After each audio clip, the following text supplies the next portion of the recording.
Hi there, Max. Let's take a look at the set you've sent us today, starting with your task 1 about shoe sales across Europe. Let's see what you wrote. The bar chart illustrates how shoes out of black and brown leather were marketed in 9 countries in 2018. Units are measured in thousands of pairs. Okay, this is all right. It's not entirely the most natural thing you could have said here. I would have phrased it a little differently. So, what do I think? I would have changed shoes out of black and brown leather. I mean, yes, they are black and brown leather shoes, but I don't feel like this is the most natural way of saying it. Secondly, it's not necessarily marketed. Marketing and selling are related, but they are not synonymous. So I would change that as well. Plus, I don't know if I would have dedicated an entire sentence to talk about this. You didn't have to write it at all. It's just that when you referred to the numbers, you could have said, like you did here, and that's fine. So this sentence is a little superfluous, okay? So what I suggest here instead is the bar chart shows how many black and brown leather shoes were sold in 9 countries in 2018.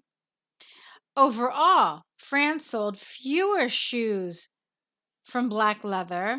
What does that mean? Fewer shoes. Oh, well, the least.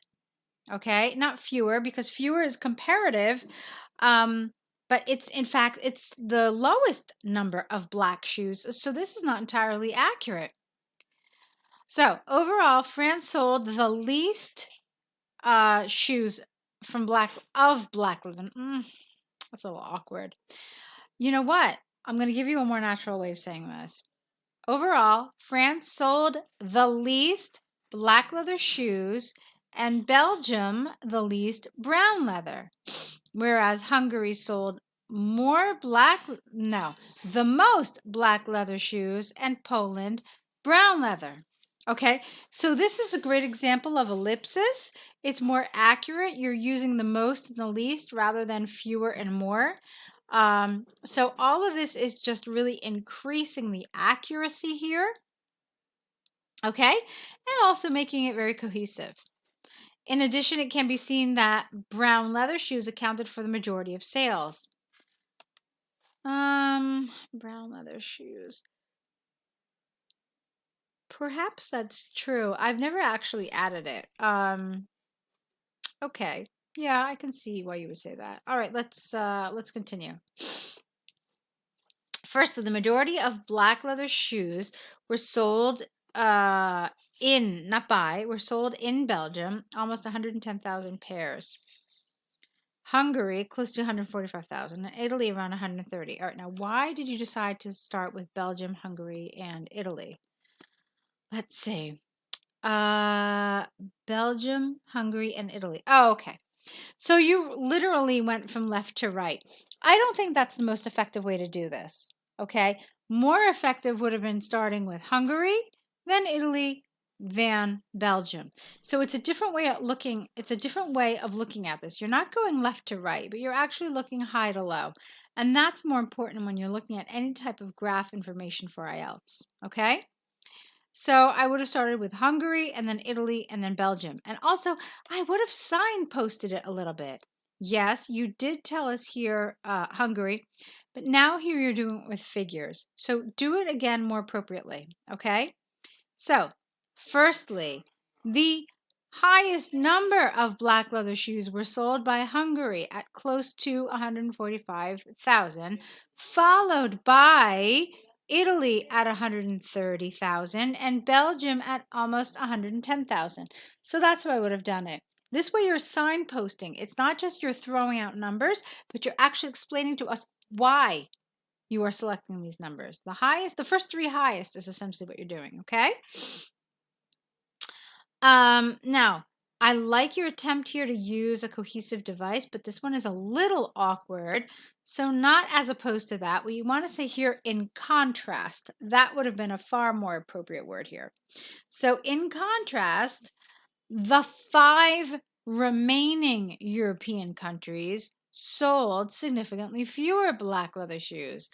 except the UK, which accounted for 100. What number is this? That's not 100,000. Okay. So what did you decide to do? You basically decided to talk about the top 4 of black leather shoes, and then that's it. It doesn't look like you've decided to talk about anything else. Okay, fine. Finally, with regard to the brown leather shoes, Germany, Poland, Hungary, and Italy accounted for the majority of the sales. Again, not as opposed to. You could have said here, however. However, Belgium had the only figure of less than 10,000 sold pairs, whereas Poland constituted close to 140,000. Okay, so I like what you're trying to do here. I really do. What needs a little work is some of your signposts. Now, what do we mean by signposts? It's the words that kind of highlight why you are selecting the particular figures. Okay? So, why did you decide to talk about Poland here? When we talk about brown leather shoes, because it's the highest figure for brown leather shoes. It's important to point that out, and that's what I mean by a signpost, okay? Whereas Poland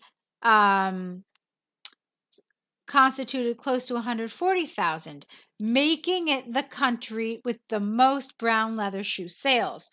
So it's really that small of a difference, but it does make a difference in terms of how your task 1 reads. All right, now I like what you did in terms of grouping. So I thought you grouped effectively, but I still would have done it just a little differently.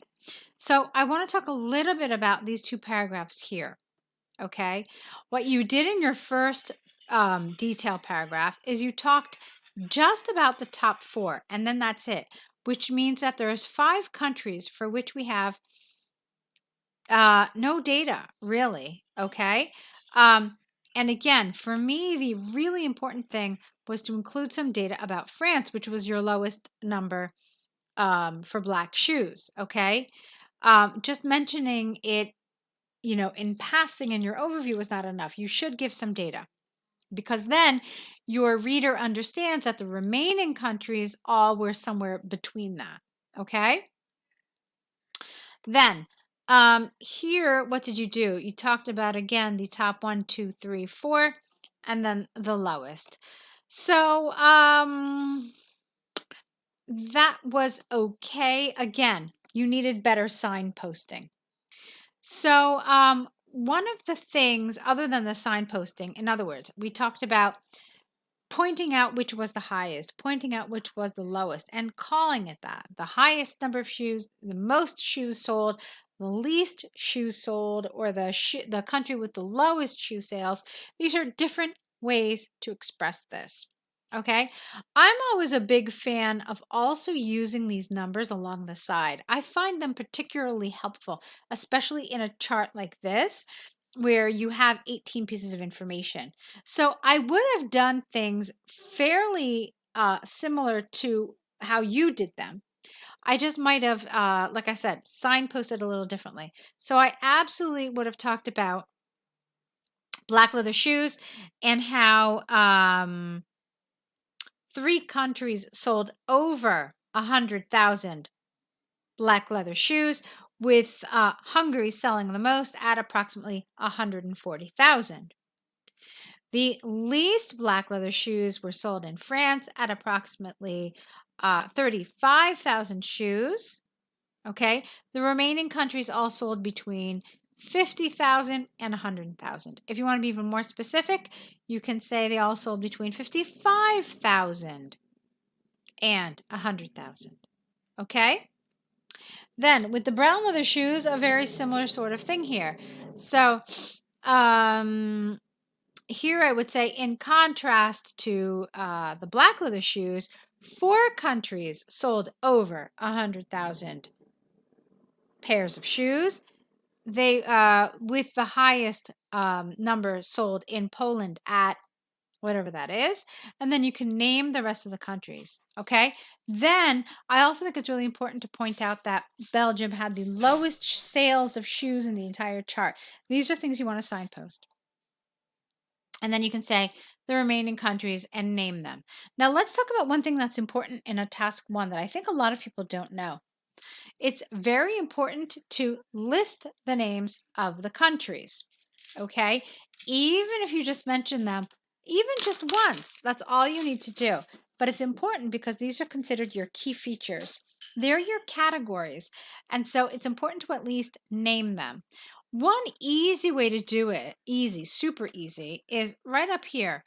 They were marketed in 9 countries, and then in parentheses, you literally list the countries. Okay? Because other than these 4 countries that we talked about, like Hungary, Poland, Belgium, and France, it's possible that you won't need to mention the name of the other countries. So in order to make sure that you do include them and that you don't get points marked off for missing key features, really a good idea is to just mention all the names of the countries right there. Okay? So in 9 countries, and then put them in brackets and name them, and then continue your sentence. Okay? So good work. You're doing really well in terms of the task achievement. So that's why I'm focusing on some of these structural things and some details on how to do it well. So I think you're at a very good point. Now let's take a look at your task 2. Which is about traditional foods being replaced by fast foods. Okay. Experts throughout the developing and developed world have debated whether an adverse effect of convenience food affects the public and nation. In my opinion, I am prone to believe that it does, as consuming junk food in a considerable amount not only leads to obesity, which is one of the most significant problems in modern society, but also prevents the development of national cuisine as a result. Okay, I think this second sentence is lovely. It's really, really nice. It's a little long, but it actually worked out okay because grammatically it was precise. No problems. I didn't really agree with this sentence, though. Look at this. So they have debated. An adverse effect of convenience food affects the public and nation. That just felt a little unnatural to me. Okay? What you could have said instead is whether convenience food adversely affects the public and nation. That would have made sense. But this is really just an unnatural and adverse effect affects the public and the nation. It just sounded a little unnatural, a little strange. Okay? There were other ways to do it as well. They have debated whether fast food has a, well, you already said negative impact, so you have to use a different word. Let's see. Have debated whether people, families, and the nation are adversely affected by fast food. So that's another way you could have said it, okay? Let's see, and the rest of it was fine. So let's move on. Firstly, there is ample evidence that public health and mean body mass, okay, have altered considerably in the last decades, and I agree. Okay. Studies on food consumption have proved that the primary reason behind this is a broad fast food restaurant distribution and affordable budget food. Being able to buy cheap and quick meals is why people enjoy eating convenience food, forgetting about its health repercussions, mainly obesity, as it predominantly consists of fat and hard carbohydrates. Therefore, it is conclusively clear that convenience food's detrimental effect on the public adds up to its content and inexpensiveness. So let's talk about this. There are a few things that I want to mention. The first thing is that I want to talk about the task. What is the task asking you? It's not just about the negatives and the positives of fast food, but it's something a little more specific. It's about this shift from traditional food to fast food. There is absolutely zero mention of traditional food in this essay so far, and you really do need to mention it, okay? Because if they didn't want you to talk about it, then they wouldn't have mentioned it. They would have said something like, in many countries, fast food is very popular. This has a negative effect, okay? But that's not what they said. And so this just shows you how important it is to really understand the topic, that it's this change from traditional food to fast food, and that this change has a negative impact. And not just any old negative impact, but a very specific negative impact that affects families, individuals, and society. So when you're able to get all of these components into your essay, that's going to help raise your band score. Without all of those, you're going to be somewhere in that middle range. Okay? So, what did you talk about here? Like I said, you didn't mention traditional food at all.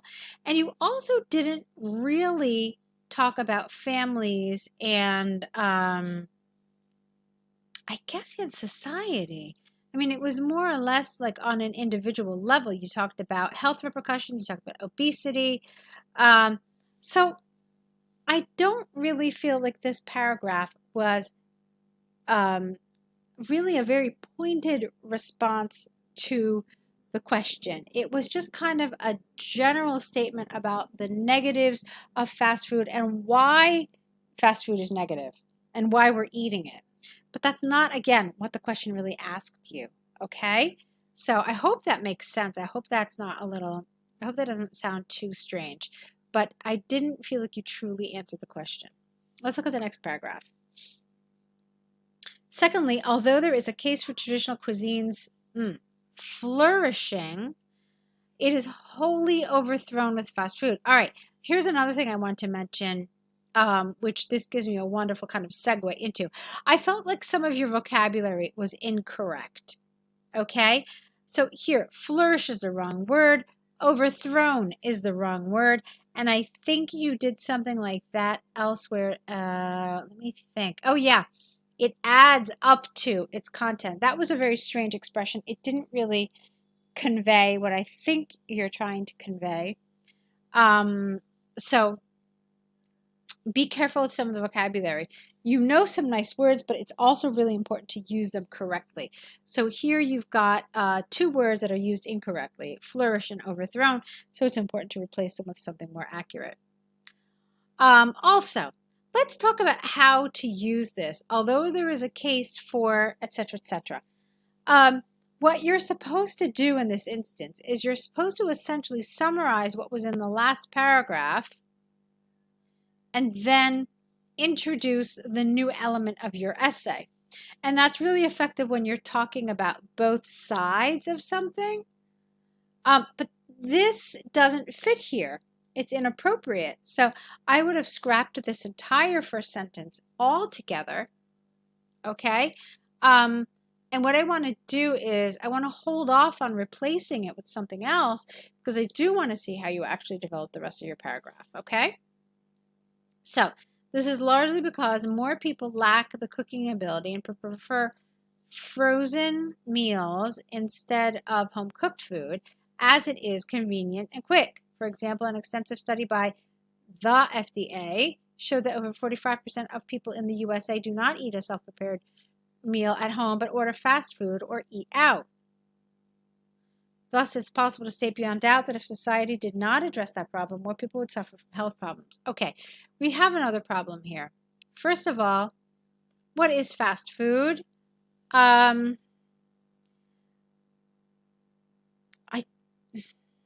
don't believe that when we talk about fast food, we're referring to frozen dinners. Okay, that would be pre-prepared food. I do want to double check. I have one sort of concern about this, whether frozen meals are considered fast food. Usually, to my mind, it's things that are ready-made, prepared, that we get from outside. So things like pizza, burgers, hot dogs, this kind of thing. Okay?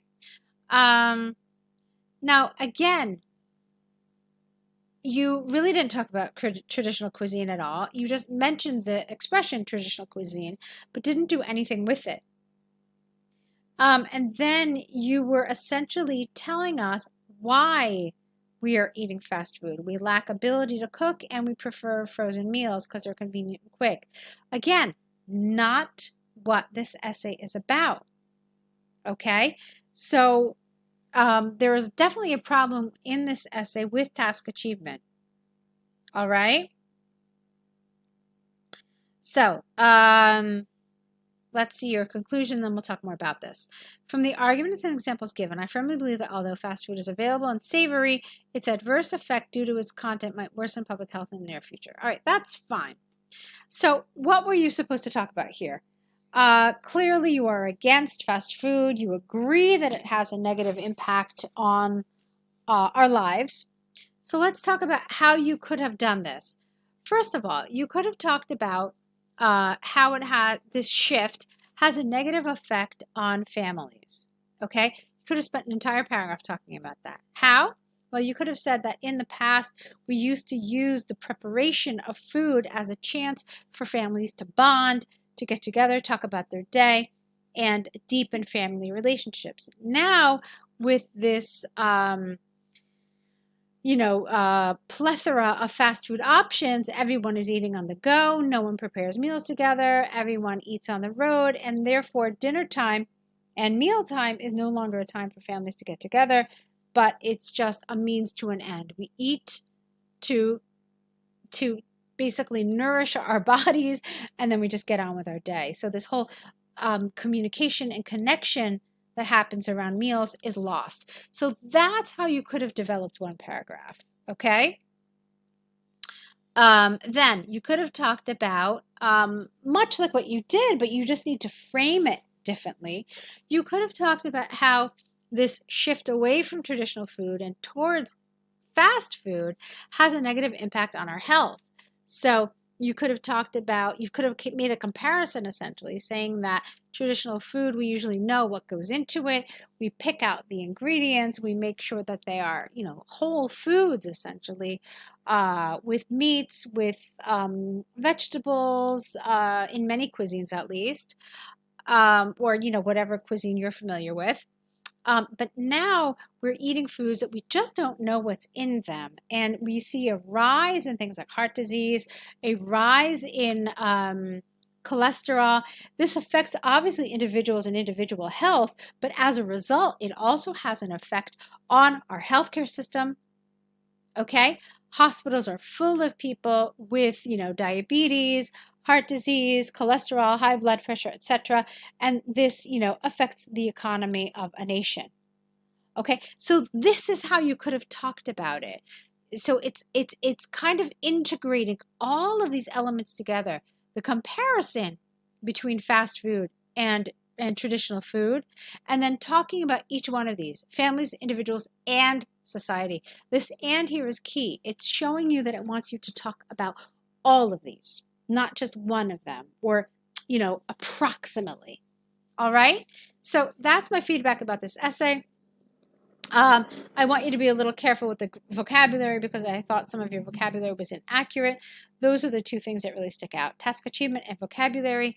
So keep working at it, keep at it, and I'll be looking forward to your next set of essays. Good luck.